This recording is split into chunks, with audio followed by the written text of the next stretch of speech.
Numa homenagem aos bem conhecidos jogos de ASCII que marcaram a nossa infância e acho que e ASCII podem ser encontrados em muitos sítios. Peço desculpa, vamos continuar.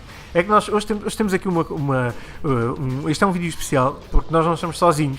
Não é só aqui a malta que está a fazer o 8.5 bits que está que irá hoje fazer o vídeo. Temos aqui o developer do jogo ao pé de nós e não podemos fazer parvoíces. Vamos falar hoje sobre o jogo Brutal, que é precisamente aquilo que eu estava a dizer, uma homenagem aos antigos jogos de ASCII. E que chega agora à PlayStation 4, uma consola de nova geração, e que tem como base, obviamente, estes caracteres. As personagens são feitas precisamente com estes caracteres, tal como eram feitos e produzidos visualmente os jogos que nós todos nos lembramos. Comigo tenho Gonçalo Beijinha, habitual reviewer do 8.5 bits. Olá, Gonçalo. Alô lá. E, aqui o Richard vai achar que nós somos todos malucos.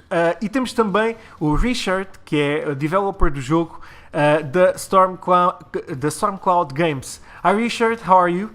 Hey guys, I'm doing very well. How about yourself? We're all fine, thanks so much for being here with us. Nós vamos continuar em português, até porque não podemos gastar muito dinheiro em legendas. Gonçalo, sendo que isto é um teste / entrevista, o que é que destacas deste Brutal? Pronto, como tu disseste, Bernardo, isto será mais ou menos uma homenagem aos programadores e fãs das tecnologias de informática, visto este jogo focar-se muito no conjunto de caracteres ASCII. E todo, para quem já viu alguns gameplays, é mais fácil perceberem que todo o cenário, personagens, objetos, as plataformas, etc, é tudo feito não sei bem aqui a palavra para interligar, mas é feito com os caracteres ASCII. Pronto, os caracteres ASCII é uma forma de padronizar e criar aqui um padrão internacional dos computadores comunicarem e conseguirem entender esta linguagem. Existe aqui este conjunto de caracteres. E estes caracteres vão estar espalhados quer pelo corpo da personagem, pelo cenário, como eu já estava a dizer. Tirando isso, o design e a arte de construção do jogo, temos uma jogabilidade interessante que vamos explorar aqui vários cenários ligeiramente diminutos. Temos alguma... São muito simples, sim, não é? Sim. Existe uma simplicidade e alguma limitação na liberdade do espaço, visto já existirem jogos, não é? É inevitável não compararmos com outros jogos. Temos mundos e universos enormes. No entanto, o jogo também é gerado procedimentalmente, falando obviamente no mais falado agora no No Man's Sky. Este jogo também é gerado procedimentalmente, ou seja, quando nós passamos por uma porta, não é? Vamos dizer assim, que cria mais um mapa, acrescenta e vai aumentando o mapa e criando os objetos. Existe aqui, obviamente, um padrão que define em que sentido é que vai o mapa crescer, não é? Que tipo de objetos é que continua. E depois este jogo tem uma particularidade interessante, que é podemos interagir com os objetos, não é? Podemos destruir, é praticamente tudo destrutível. As nossas personagens têm um conjunto de habilidades, podemos nivelar e subir de nível para se tornarmos mais fortes. Temos um conjunto de armas, temos também diversos inimigos, e será esse o objetivo, avançar o mais possível com sucesso. Richard, Brutal draws on the heritage of the original ASCII games and ASCII titles, of course. What was the process of creating a completely new generation game based on such classic mechanics? Okay, so when it comes to actually making this game, honestly, it was actually very straightforward, because these classic mechanics, your potion crafting, potion brewing, your weapon crafting, your procedure generation, your skill leveling, your inventory management, eating food, learning new abilities. This is all very commonplace. So gamers understand these mechanics. And for us, it was more a case of going back and figuring out what made them fun in these classic ASCII games. So, potion brewing is a great example where every time you play the game, the potions change. So if you're playing the game for the first time, the red potion, you have no idea what that is until you drink it yourself or throw it at an enemy. So obviously if you drink it, it could be fire or poison. But if you throw it at an enemy, it could actually be health and make them stronger. So it's kind of looking at some of the nuances that these games had with their mechanics and trying to bring them forward for a new audience. So it felt familiar, but it felt kind of fresh and different as well. And the same goes for our crafting. Our weapon crafting is very familiar. You find a recipe, and you then find the materials to craft that recipe, to make that weapon. But ours are slightly different because we've tried to tie it into the theme throughout the game. So you're actually finding your recipe, but then to build it, you're finding ASCII letters. And then once you find those letters, you actually see these letters fly in and actually build the weapons. It's all tied to the theme. So yeah, mechanics-wise, honestly, I think people will get it immediately. But there are small nuances and small changes that make it feel a little bit fresher. For those who never heard of Brutal, please give us an introduction to the game and how is it played? Yeah, of course, not a problem. So Brutal is an ASCII-inspired dungeon crawler and roguelike. So the game is inspired by the classic games such as Rogue and NetHack and Brogue, and the game is basically a 3D representation of ASCII.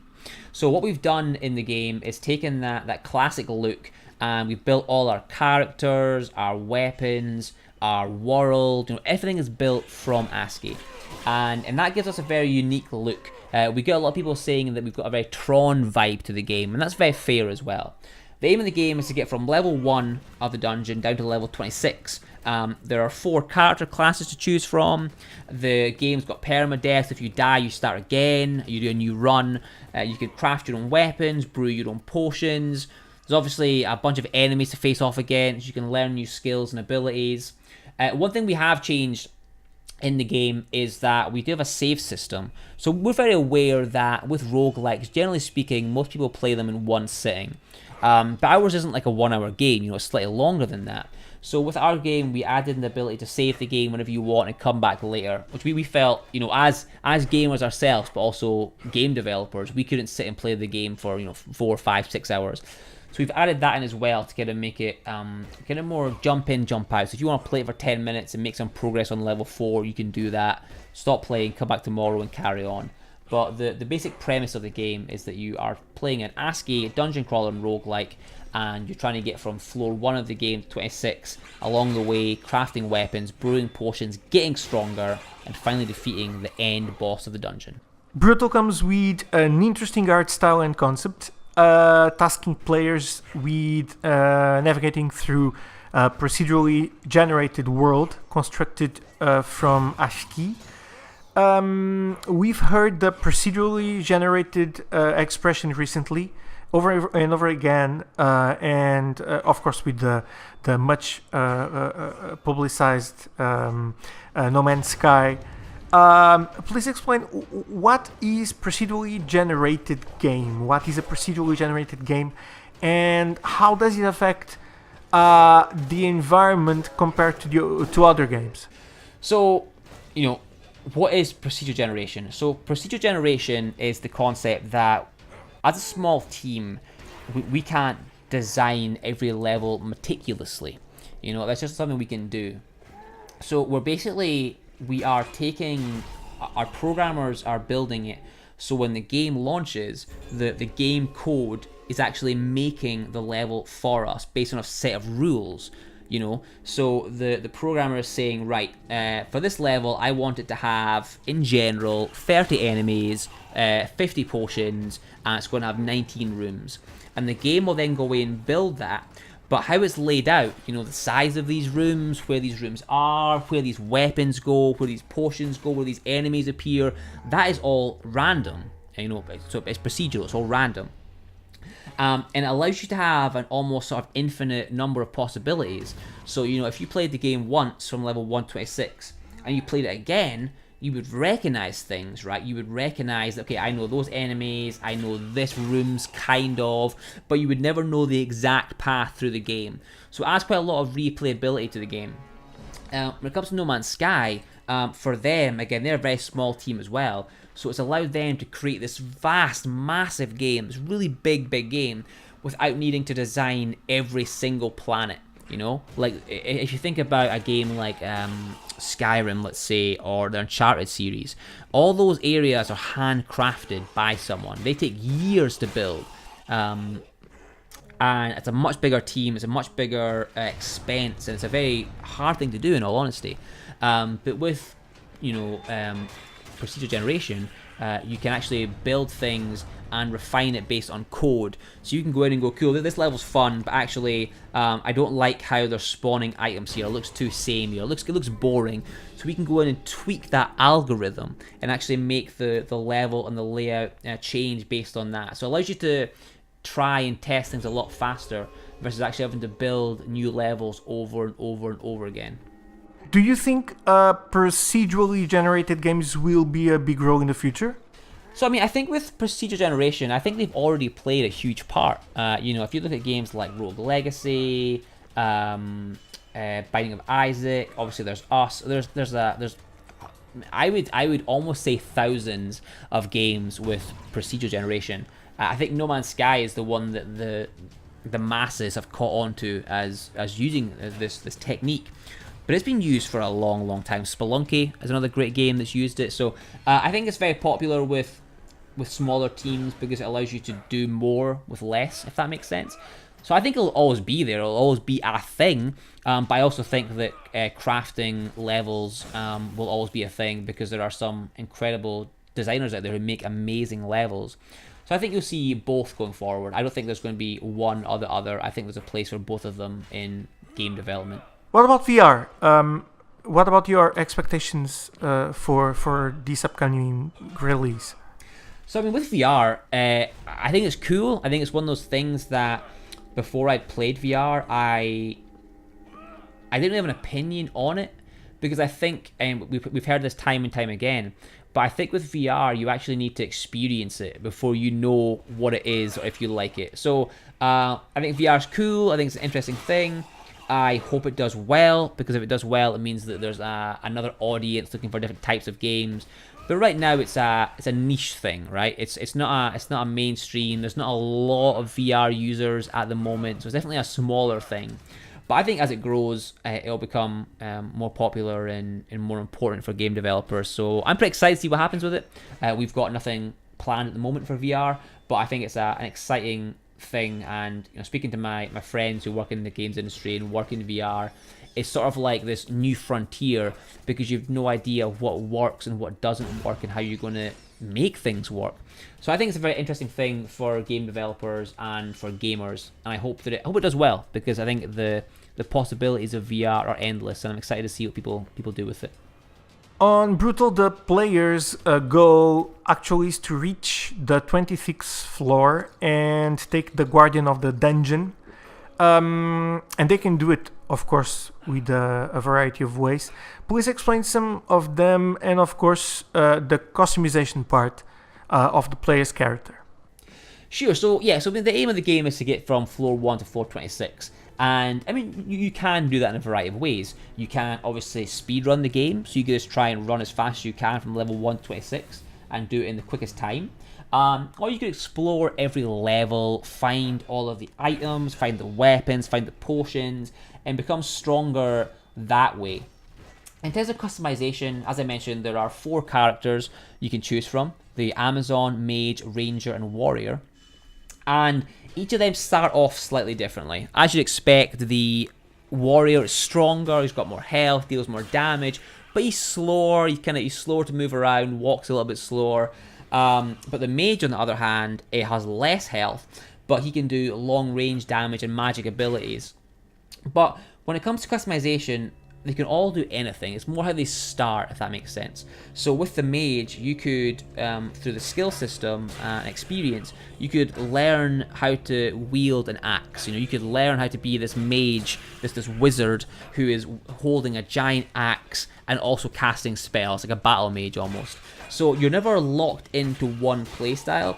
The characters are different at the start of the game, but as you progress through, if you're gaining experience by killing enemies and destroying things, you can use that experience to level your character up, and you can actually be similar near the end of the game. So it's more of that sort of initial experience. If you prefer the experience at the start of the game of being a mage and casting magic spells with your staff, then go with the mage. But if you'd rather get in enemies' faces and have more health, then the warrior is the way to go. Stormcloud Games is a small but very talented developer from Scotland. What's your plans for the future? Any upcoming titles you may unveil to us? Well, thanks for the kind words. Thank you for the kind words. Scotland's a lovely, lovely place. Cold right now, but a lovely, lovely place. So, I mean, plans for the future. Obviously, we've just launched Brutal, which is very exciting. It's been a very exciting time for us. Launching a game is exciting, and we're very happy to have finally done that, and hopefully people are enjoying it. It's been great so far. In terms of next steps, we're looking at sort of our other projects. Obviously, Brutal is a original IP, so we're looking at making, what is our next game? What do we do after Brutal?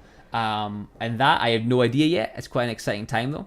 So yeah, we're just kind of focusing on what's next for the studio and making sure that we're constantly improving and getting better. And we're looking forward to seeing what that means. But right now, in truth, there's no exact answer for that. Okay, Richard, thank you so much for being here with us at 8.5 bits. It was awesome to have you here. Thanks, guys. Appreciate you taking time to interview me. Hopefully my Scottish accents came across okay for your listeners, for your viewers and readers. Fingers crossed about that. Appreciate you guys taking the time to speak to me. Hopefully you enjoyed the game. If you want, you can follow Stormcloud on Twitter. We're at Stormcloud Games. And I'm looking forward to speaking to you again in the future. Thanks so much. And yeah, of course, your Scottish accent is going to kill here in Portugal. Hopefully, people are going to understand it with some ASCII codes as well. Thank you so much, Richard, for being here. Gonçalo, para terminarmos, o teu veredicto final acerca de Brutal. Eu só tenho uma coisa, antes de terminarmos a entrevista, eu agarrei no microfone agora para dizer uma coisa antes do Gonçalo falar, é que, se forem ver os nossos gameplays, há uma coisa que me faz lembrar muito cada um dos jogadores. É que as personagens estão constantemente a vomitar. Gonçalo. Ou seja, isso vai trazer aqui... Sorry, Richard, about that, but... Mas vomitam we're crazy. Os caracteres, acho que é isso, ou não? É melhor fica à consideração de cada jogador. E, bem, isto...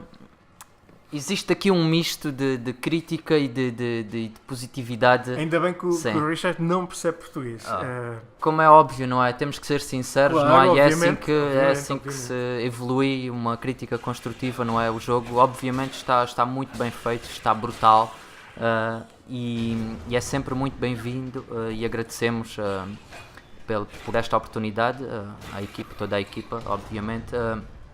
Mas está muito bem trabalhado, toda a jogabilidade está muito bem fluida, que nós, como testers, não permitimos qualquer falha, e nesse sentido aconselho mais uma vez a todos os interessados a testarem este jogo, que não vão perder uma grande oportunidade de ter mais um grande título na vossa coleção.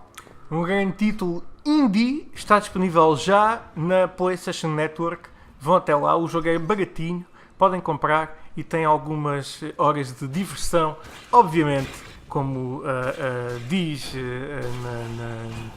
ou como o jogo quer passar, to kick some ASCII. Obrigado, pessoal.